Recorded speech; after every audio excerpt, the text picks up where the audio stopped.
27वीं पुतली मलयवती की कहानी। विक्रमादित्य बड़े यशस्वी और प्रतापी राजा थे और राजकाज चलाने में उनका कोई सानी नहीं था। वीरता और विद्वता का अद्भुत संगम थे। उनके शस्त्र ज्ञान और शास्त्र ज्ञान की कोई सीमा नहीं थी।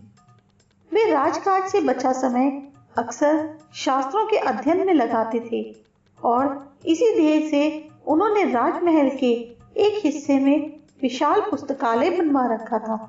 एक दिन एक धार्मिक ग्रंथ पढ़ रहे थे तो उन्हें एक जगह राजा बाली का प्रसंग मिला। उन्होंने राजा बलि वाला सारा प्रसंग पढ़ा तो पता चला कि राजा बलि बड़े दानवीर और वचन के पक्के थे। वे इतने पराक्रमी और महान राजा थे कि इंद्र उनकी शक्ति से डर गए। देवताओं ने भगवान विष्णु से प्रार्थना की कि वे बलि का कुछ उपाय करें तो विष्णु ने वामन रूप धरा। वामन रूप धरकर उनसे सब कुछ दान में प्राप्त कर लिया और उन्हें पाताल लोक जाने के लिए विवश कर दिया। जब उनकी कथा विक्रम ने पढ़ी तो सोचा कि इतने बड़े दानवीर के दर्शन जरूर करने चाहिए। उन्होंने विचार किया कि भगवान विष्णु की आराधना करके उन्हें प्रसन्न किया जाए तथा उनसे दैत्यराज बलि से मिलने का मार्ग पूछा जाए। ऐसा विचार मन में आते ही उन्होंने राजपाट और मोह माया से अपने आप को अलग कर लिया तथा महामंत्री को राज्यभार सौंपकर जंगल की ओर प्रस्थान कर गए। जंगल में उन्होंने घोर तपस्या शुरू की और भगवान विष्णु की स्तुति करने लगे। उनकी तपस्या बहुत लंबी थी। शुरू में वे केवल एक समय का भोजन करते थे। कुछ दिनों बाद उन्होंने वह भी त्याग दिया तथा फल और कंदमूल आकर खाने रह गए। कुछ दिनों बाद सब कुछ त्याग दिया और केवल पानी पीकर तपस्या करते रहे।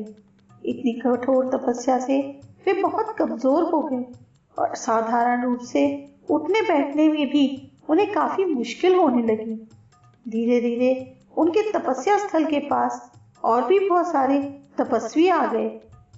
कोई एक पैर पर खड़ा होकर तपस्या करने लगा तो कोई एक हाथ उठाकर, कोई कांटों पर लेटकर तपस्या में लीन हो गया तो कोई गर्दन तक बालू में धंसकर। चारों ओर सिर्फ ईश्वर के नाम की चर्चा होने लगी और पवित्र वातावरण तैयार हो गया। विक्रम ने कुछ समय बाद जल भी लेना छोड़ दिया और बिल्कुल निराहार तपस्या करने लगे। अब उनका शरीर और भी कमजोर हो गया और सिर्फ हड्डियों का ढांचा नजर आने लगा। कोई देखता तो दया आ जाती, मगर राजा विक्रमादित्य को कोई चिंता नहीं थी। विष्णु की आराधना करते करते यदि उनके प्राण निकल जाते तो सीधे स्वर्ग जाते और यदि विष्णु के दर्शन हो जाते तो दैत्यराज बलि से मिलने का मार्ग प्रशस्त होता। वे पूरी लगन से अपने अभीष्ट की प्राप्ति के लिए तपस्यारत रहे। जीवन और शरीर का उन्हें कोई मोह नहीं रहा। राजा विक्रमादित्य का हुलिया ऐसा हो गया था कि कोई भी देखकर नहीं कह सकता था कि वे महाप्रतापी और सर्वश्रेष्ठ हैं। राजा के समीप ही तपस्या करने वाले एक योगी ने उनसे पूछा कि वे इतनी घोर तपस्या क्यों कर रहे हैं। विक्रम का जवाब था, इहलोक से मुक्ति और परलोक सुधार के लिए। तपस्वी ने उनसे कहा कि तपस्या राजाओं का काम नहीं है। राजा तो राजकाज के लिए ईश्वर द्वारा जन्म दिया जाता है और यही उसका कर्म है। अगर वे राजकाज से मुंह मोड़ता है तो अपने कर्मों से मुंह मोड़ता है। शास्त्रों में कहा गया है कि मनुष्य को अपने कर्म से मुंह नहीं मोड़ना चाहिए। विक्रम ने बड़े ही गंभीर स्वर में उससे कहा कि कर्म करते हुए भी धर्म से कभी मुंह नहीं मोड़ना चाहिए। उन्होंने जब उससे पूछा कि क्या शास्त्रों में किसी भी स्थिति में धर्म से विमुख होने को कहा गया है तो तपस्वी एकदम चुप हो गया। उनके तर्कपूर्ण उत्तर से उसके आगे पूछने लायक भी नहीं रह गया। राजा ने अपनी तपस्या जारी रखी। अत्यधिक निर्बलता के कारण एक दिन राजा बेहोश हो गए और काफी देर के बाद होश में आए। वह तपस्वी एक बार फिर उनके पास आया और उनसे तपस्या छोड़ देने को बोला। उसने कहा कि चूंकि राजा गृहस्थ हैं, इसलिए तपस्वियों की भांति उन्हें तप नहीं करना चाहिए। गृहस्थ को एक सीमा के भीतर ही रहकर तपस्या करनी चाहिए। जब उसने राजा को बार बार गृहस्थ धर्म की याद दिलाई और गृहस्थ कर्म के लिए प्रेरित किया, तो राजा ने कहा कि वे मन की शांति के लिए तपस्या कर रहे हैं। तपस्वी कुछ नहीं बोला और वे फिर तपस्या करने लगे। कमजोरी तो थी ही, एक बार फिर वे अचेत हो गए। जब कई घंटों बाद वे होश में आए तो उन्होंने पाया कि उनका सर भगवान विष्णु की गोद में है। उन्हें भगवान विष्णु को देखकर पता चल गया कि तपस्या से रोकने वाला तपस्वी और कोई नहीं, स्वयं भगवान विष्णु थे।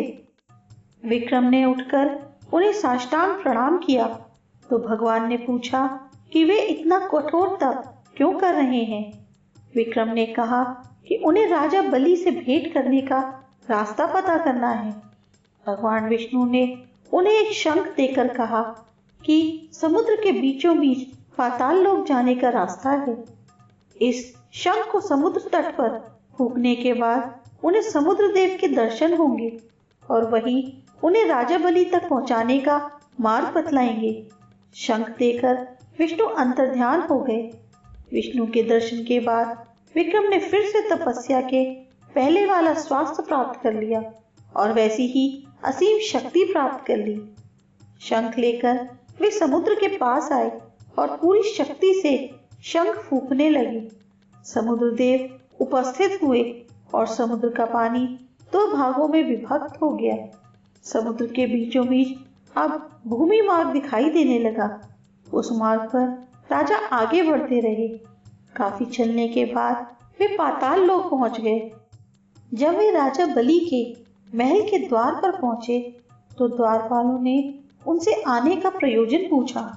विक्रम ने उन्हें बताया कि राजा बलि के दर्शन के लिए मृत्युलोक आए हैं। एक सैनिक उनका संदेश लेकर गया और काफी देर बाद उनसे आकर बोला कि राजा बलि अभी उनसे नहीं मिल सकते हैं। उन्हें बार बार राजा से मिलने का अनुरोध किया पर राजा बलि तैयार नहीं हुए। राजा ने खिन्न और हताश होकर अपनी तलवार से अपना सर काट लिया। जब प्रहरियों ने यह खबर राजा बलि को दी तो उन्होंने अमृत डलवाकर विक्रम को जीवित करवा दिया। जीवित होते ही विक्रम ने फिर राजा बलि के दर्शन की इच्छा जताई। इस बार प्रहरी संदेश लेकर लौटा कि राजा बलि उनसे महाशिवरात्रि के दिन मिलेंगे। विक्रम को लगा कि बलि ने सिर्फ टालने के लिए संदेश भिजवाया है। उनके दिल पर चोट लगी और उन्होंने फिर तलवार से अपनी गर्दन काट ली। प्रहरियों में खलबली मच गई और उन्होंने राजा बलि तक विक्रम के बलिदान की खबर पहुंचाई। राजा बलि समझ गए कि वह व्यक्ति दृढ़ निश्चयी है और बिना भेंट के लिए जाने वाला नहीं है।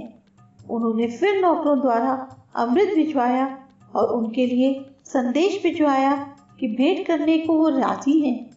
नौकरों ने अमृत छिड़ककर उन्हें जीवित किया तथा महल में चलकर बलि से भेंट करने को कहा।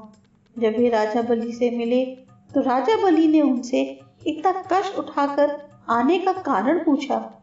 विक्रम ने कहा कि धार्मिक ग्रंथों में उनके बारे में बहुत कुछ वर्णित है और उनकी दानवीरता और त्याग की चर्चा सर्वत्र होती है, इसलिए वे उनसे मिलने को उत्सुक थे। राजा बलि उनसे बहुत प्रसन्न हुए तथा विक्रम को एक लाल मूंगा उपहार में दिया और बोले कि वह मूंगा मांगने पर हर वस्तु दे सकता है।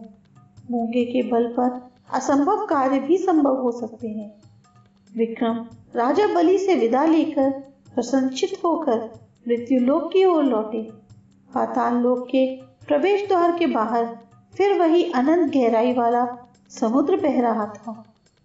उन्होंने भगवान विष्णु का दिया हुआ शंख फूंका तो समुद्र फिर से दो भागों में बंट गया और उसके बीचों बीच वही भूमि वाला मार्ग प्रकट हो गया। उस भूमि मार्ग पर चलकर वे समुद्र तट तक पहुंच गए। वह मार्ग गायब हो गया तथा समुद्र फिर पूर्वता होकर बहने लगा। वे अपने राज्य की ओर चल पड़े। रास्ते में उन्हें एक स्त्री विलाप करती मिली। उसके बाल बिखरे हुए थे और चेहरे पर गहरे विषाद के भाव थे। पास आने पर पता चला कि उसके पति की मृत्यु हो गई है और अब वह बिल्कुल बेसहारा है। विक्रम का दिल उसके दुख को देखकर पसीज गया तथा उन्होंने उसे सांत्वना दी। बलि वाले मूंगे से उसके लिए जीवन दान मांगा।